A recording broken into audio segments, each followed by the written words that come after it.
من هنا من محافظة كفر الشيخ، وتشجيعا للمرأة ودورها الإيجابي في التنمية، وبيشارك النهاردة احتفالية علشان نبنيها ونكمل فيها برعاية محافظ كفر الشيخ. وفي استاد محافظة كفر الشيخ النهاردة عروس محافظات جمهورية مصر العربية تتزين بأبنائها من أقطار المحافظة لدعم سيادة الرئيس والاحتفال بجمعية من أجل مصر ولمصر نبدأ ونبتدي المسيرة. هنا ومن محافظة كفر الشيخ التقينا بالمرأة الريفية على مستوى جمهورية مصر العربية للنقابة العامة لفلاحين مصر، الأستاذة سعيدة كامل. أهلا بحضرتك يا فندم. أهلا، ازي حضرتك؟ نورتونا. النهارده كان في دور تواجدك في محافظة كفر الشيخ، وانتي أصلا من أبناء محافظة كفر الشيخ، وتأييد لسيادة الرئيس. احكي لنا إحساسك إيه وانتي شايفة؟ أنا فرحانة جدا والله النهارده جدا باليوم ده، مش قادرة أقول لحضرتك إزاي إن إحنا فرحانين جدا إن إحنا بنأيد سيادة الرئيس لفترة تانية، ونأيده لفترة تالتة إن شاء الله ورابعة بإذن الله، إن هو يفضل معانا وطول، لأن هو يعني عامل شغل حلو في البلد.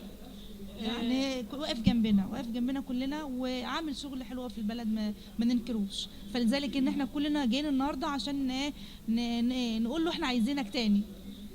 كان ملاحظ طبعا افتتاح المزارع السمكية في فترة ليست ببعيدة، وكانت لأبناء محافظة كفر الشيخ، اللي طبعا كان من أبناء المحافظة النصيب الأكبر في العمل بهذه المزارع والنهوض بهذه المحافظة الجميلة، صاحبة أبناء الوطنيين شديدي الحماس والنساء الكفر الشيخ. طبعا النهارده نائبه او امينه المراه على مستوى جمهوريه مصر العربيه بالكامل من محافظه كفر الشيخ، وبتدعم سياده الرئيس باسم نقابه الفلاحين وباسم المراه الريفيه. هنستغل هذه الفرصه ونسال الاستاذه سعيده ايه اللي قدمته النقابه للمراه الريفيه على مستوى الجمهوريه. والله المرأة الريفية احنا بالنسبة للنقابة عملنا دورات توعية للمرأة الريفية، وان هي ازاي تكون يعني متواجدة، يعني ازاي ان هي تختار النائب بتاعها، وازاي ان هي تشوف الدعم اللي الرئيس عامله للمرأة. فذلك ان احنا قلنا لها ان هي تقف جنب الرئيس في الفترة اللي جاية، لان بصراحة هو خلانا عملنا طفرة في التعليم، عملنا يعني دورات توعية للمرأة، عملنا احنا اصلا كان يعني عملنا كمان بروتوكول تعاون بين جامعه الازهر عشان نعمل دورات توعيه للمراه وللرجاله، مش المراه بس. عملنا برضو بنجري في بروتوكول، بنسعى بروتوكول في مع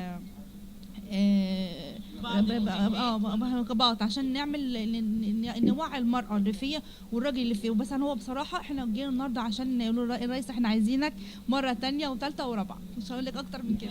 انا بشكر الاستاذة سعيدة للقاء، وفي نفس الوقت كمان انا بحيي نقابة الفلاحين على النشاط الملحوظ ليها واهتمامها بالمرأة بناء على دعم سيادة الرئيس ليها في هذه الفترة وفي الفترات السابقة. أحييكم ونستكمل احتفالية أبناء محافظة كفر الشيخ ودعمهم لسيادة رئيس الجمهورية ومطالبته ومبايعته بفترة رئاسة جديدة. فإلى اللقاء المستمر لتواصل بقية احتفالية اليوم.